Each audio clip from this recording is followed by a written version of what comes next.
නිදුක් නිරෝගී වාසනාවන්ත දවසක් එන්න කියලා හදවතින්ම ප්‍රාර්ථනා කරනවා. ඉතින් කොහොමද ඔයගොල්ලන්ට මං අද ඔයගොල්ලන්ට සුභාරංචියක් අරගෙන ආවා. ඒ තමයි මේ ආශ්වාසයෙන් මුදල් වැඩි කරගන්නේ කොහොමද කියලා ගොඩක් මගෙන් අහලා තිබ්බ ප්‍රශ්න. ඉතින් මං අද ඔයගොල්ලන්ට කියලා දෙන්න යන්නේ ඔයාලගේ ආශ්වාසයෙන් මුදල් කොහොමද වැඩි කරගන්නේ කියලා.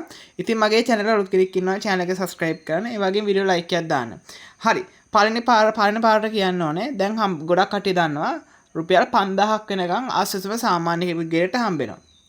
එතකොට ඒ කියන්නේ දුප්පත් දුගී පවුල කෙනෙක්ට හම්බෙනවා. එතකොට මේ 5000 වැඩි කරගන්න ඕන නම් ඔයගොල්ලෝ දැනගන්න ඕන කාරණා කිහිපයක් තියෙනවා. පළවෙනි එක තමයි දැන් හිතන්න බලන්න. ඔයා හිතන දැන් සාමාන්‍යයෙන් විවාහ වෙච්ච පවුලක ස්වාම පුරුෂයා මිය ගිහින්.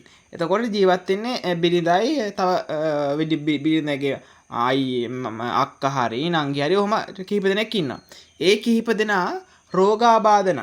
එතකොට ඒ ඉන්න කට්ටියට ඔය හම්බෙන 5000න් නරත් වෙන්නේ කිසිසේත්ම බැරි නම් අන්නේ වගේ අවස්ථාවලදී තමයි ඕගොල්ලෝගේ 5000 මුදල වැඩි කරගන්න පුළුවන්. ඒ කියන්නේ රෝගාබාධ තියෙනවා නම්, කුඩා ළමයි ඉන්නවා නම්, ඒ වගේම රැකියාවක් කරන්න බැරි නම්, නිවසක් නැත්තම්, ඉන්න හිටින හරිය තැනක් නැත්තම්, හම්බෙන මුදලෙන් කිසිසේත්ම යැපෙන්න බැරි නම් අන්නේ වගේ අවස්ථාවලදී පමණයි ඔයගොල්ලන්ට ඔයාලගේ ආශ්වාසයෙන් මුදල් වැඩි කිරීමේ හැකියාවක් තියෙන්නේ.